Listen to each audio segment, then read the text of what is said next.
రాష్ట్ర అధ్యక్షులు గౌరవనీయులు మాన్యశ్రీ రామచంద్రరావు గారి పిలుపు మేరకు తెలంగాణ రాష్ట్రంలో ఈ కాంగ్రెస్ ప్రభుత్వం పరిపాలన చేయబట్టి 2.5 సంవత్సరాలు అవుతుంది.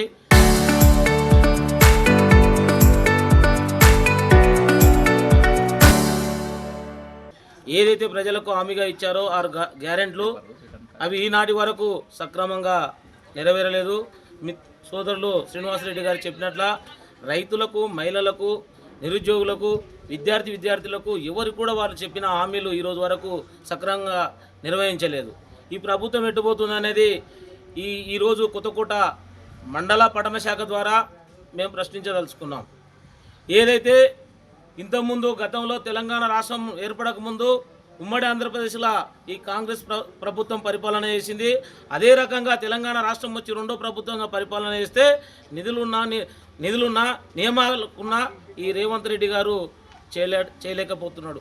నిన్న మొన్న మనం కొన్ని విషయాలు గమనిస్తున్నట్లు ఉంటే వారు మొన్న ఏదైతే తెలంగాణ రాష్ట్ర కాంగ్రెస్ ఎస్సీసీఎల్ ప్రెసిడెంట్ను ఎన్నుకునే సమయంలో పండితులు వేద మంత్రాలతో వారిని ఆశీర్వదిస్తే నీకు మంత్రాలు అర్థం కాకపోతే మూసుకొని నీ పక్కలో ఉన్న మహామేధావులు కాంగ్రెస్లు ఉంటే ఆ మంత్రాలకు తాత్పర్యం అడగాలి. మందుల సామేలు మందు దాగి మాట్లాడుతున్నాడా లేకుంటే ఒక కన్వర్టెడ్ క్రిస్టియను అతగాడు నిజమైన హిందువులను బ్రాహ్మణులను తిడుతుంటే ఆ నిమ్మకు నీరెట్లా ఉన్నట్లా ఉన్నారు. ఒక విషయాన్ని నేను ఈ సందర్భంగా గుర్తు చేస్తున్నా. మా రాజాసింగ్ గారు ముస్లింలను అవమానపరిచి మాట్లాడే విధంగా ఉంటే ఎమ్మడే పార్టీకి వెళ్ళి సస్పెండ్ చేసిన ఘనత భారతీయ జనతా పార్టీకి ఉందని చెప్పి ఈ సందర్భంగా కాంగ్రెస్ని హెచ్చరిస్తున్నాం. అదేవిధంగా ఢిల్లీలో నప్రం శర్మ కూడా ముస్లిం మనోభావాలకు దెబ్బతిన విధంగా మాట్లాడిందంటే భారతీయ జనతా పార్టీ ఒక జాతీయ నాయకురాలను ఇమ్మీడియట్లీ పార్టీకి వెళ్ళి సస్పెండ్ చేసిండ్రు. మరి నీవు ఎమ్మెల్యేలను మాట్లాడి కూడా 4 రోజులు అవుతుంది, ఎందుకు సస్పెండ్ చేస్తలేవు అని రేవంత్ రెడ్డి గారిని అడుగుతున్నాం. అదేవిధంగా పీసీసీ ప్రెసిడెంట్ మహేష్ గౌడ్ని అడుగుతున్నాం. అతగాడి మీద ఎంక్వైరీ వేయాలి.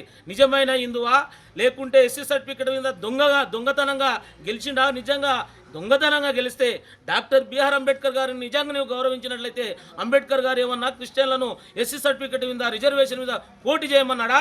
ఓ మందుల సామేల్. అదేవిధంగా మా బండి సంజయ్ గారు గౌరవనీయులు ఏమన్నారు? అయ్యా ఎట్లా నీ కాంగ్రెస్ ప్రభుత్వం, ఎట్లా నీ కాంగ్రెస్ మూలాలు హిందువులను ఎట్లా మీరు సపోర్ట్ చేయరు? కాంగ్రెస్ అంటే క్రైస్తవులు, కాంగ్రెస్ అంటే ముస్లింలు అన్నారు. మా మనోభావాలను నువ్వు దెబ్బతీయొద్దు అని మమ్మల్ని మేము బాధపడి మా బండి సంజయ్ గారు ఒక చిన్న సూచన చేస్తే క్షమాపణ చెప్పమని చెప్తే మా బండి సంజయ్ గారు ఇందా ఆవాకులు సేవాకులు మందు దాగి మాట్లాడుతున్నాం.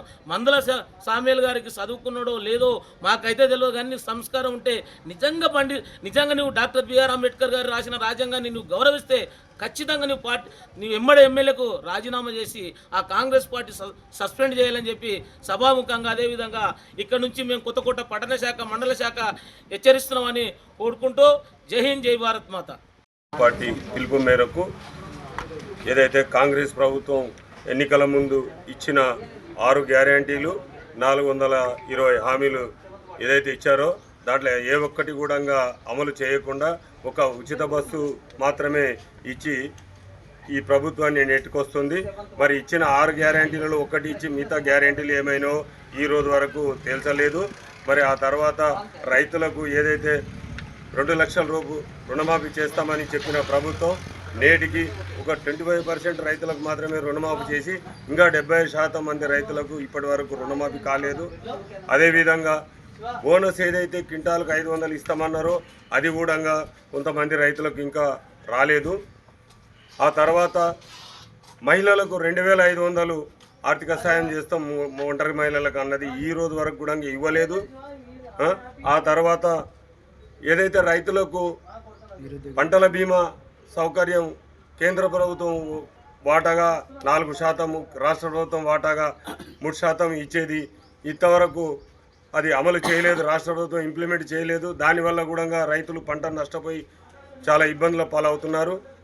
ఆ తర్వాత రైతు బంధు రూపేణా మాకు జూన్ నుంచి ఇప్పటి వరకు రైతు బంధు డబ్బులు ఇవ్వలేదు. మరి ఇప్పటి వరకు మేము అన్ని ఇస్తాం, ఎలక్షన్ అయిపోయిన వెంబడే 11వ తారీఖు ఎలక్షన్ అయితేనంటే 15వ తారీఖు లోపు రైతు బంధు జమ చేస్తామని చెప్పి మరి నేటికి అది జమ చేయలేదు. మరి ఇన్ని హామీలు ఇచ్చి ఎలక్షన్లో ఇన్ని హామీలు ఇచ్చి గద్దెనెక్కి మరి ఈరోజు రాష్ట్రాన్ని అప్పులమయం చేసి మరి రైతులకు కానీ రాష్ట్ర ప్రజలకు కానీ చేనేత కార్మికులకు కానీ కూలీలకు కానీ వ్యవసాయం చేసుకునే కౌలు రైతులకు 12,500 ఇస్తామని అది ఒక హామీ ఇచ్చిండ్రు, అది ఇంతవరకు అమలు చేయలేదు. మరి ఏ విధమైన హామీలను అమలు చేయని ఈ కాంగ్రెస్ ప్రభుత్వం ఏమాత్రం ప్రభుత్వం పాలించే అర్హత లేదు కాబట్టి చేతగాని హామీలు ఇచ్చిన ప్రభుత్వం వెంటనే గద్దె దిగాలని డిమాండ్ చేస్తూ మేము రాష్ట్ర పార్టీ ఇచ్చిన పిలుపు మేరకు ఈరోజు స్థానిక తహసీల్దార్ గారికి వినతి పత్రం ఇవ్వడం జరిగింది. రాష్ట్ర పార్టీ పిలుపు మేరకు ఏదైతే కాంగ్రెస్ ప్రభుత్వం ఆనాడు ఇచ్చినటువంటి హామీలు, ఏదైతే అధికారంలోకి రానాడు ఇచ్చినటువంటి హామీలను, దాని వైఫల్యాలను నిరసిస్తూ ఎంఆర్ఓ గారికి వినతి పత్రం ఇవ్వడం జరిగింది. అదేవిధంగా భారతీయ జనతా పార్టీ నరేంద్ర మోడీ గారు గ్రామాల లోపల ఏదైతే క్రీడాకారులు ఉన్నారో వాళ్ళను ప్రోత్సహించే విధంగా ప్రధానమంత్రి సంసద్ ఖేలో మహోత్సవ్ అని ఒక కార్యక్రమాన్ని తీసుకొని రావడం జరిగింది. మండల స్థాయిలో, నియోజకవర్గం స్థాయిలో, పార్లమెంటు స్థాయిలో క్రీడలు నిర్వహించాలనేది ఒక కార్యక్రమాన్ని తీసుకురావడం భారతీయ జనతా పార్టీ తీసుకొని రావడం జరిగింది, ప్రభుత్వం తీసుకొని రావడం జరిగింది. కాబట్టి దానికి సంబంధించినటువంటి వాల్ పోస్టర్లు ఇంతకుముందే మేము రిలీజ్ చేయడం జరిగింది. ఎవరైనా క్రీడా అభిమానులు ఉంటే, కబడ్డీ కానివ్వండి, ఖోఖో కానివ్వండి, వాలీబాల్ కానివ్వండి, క్రికెట్ కానివ్వండి, ఎవరైనా అభిమానులు ఉంటే ఒకటి క్యూఆర్ కోడ్ ఇచ్చిండ్రు, దాన్ని మనం స్కాన్ చేసినట్లయితే మనకు దానికి సంబంధించిన డీటెయిల్స్ మొత్తం వస్తాయి. దాన్ని అప్లై చేసుకున్నట్లయితే అక్కడ ఉన్నటువంటి క్రీడాకారులకు దానికి సంబంధించిన కిట్లు ఏవైతుందో అది కూడా కేంద్ర ప్రభుత్వం ఇవ్వడం జరుగుతూ ఉంది. కాబట్టి క్రీడల్లో ఉత్సాహం ఉన్నంత ఎవరైనా ఉంటే అప్లై చేసుకొని మండల అధ్యక్షుని కానివ్వండి, టౌన్ అధ్యక్షుని కానివ్వండి, ఎవరైనా టీంలు ఉంటే ఇన్ఫర్మేషన్ ఇచ్చి మీ యొక్క ఏవైతే ఉన్నావో దానికి సంబంధించిన ఏర్పాట్లన్నీ కూడా భారతీయ జనతా పార్టీ మండల పార్టీ కానీ టౌన్ పార్టీ కానీ పర్యవేక్షిస్తుంది. కాబట్టి అందరూ కూడా ఎవరైనా ఉంటే క్రీడాభిమానులు మమ్మల్ని సంప్రదించవలసిందిగా కోరుకుంటున్నాం.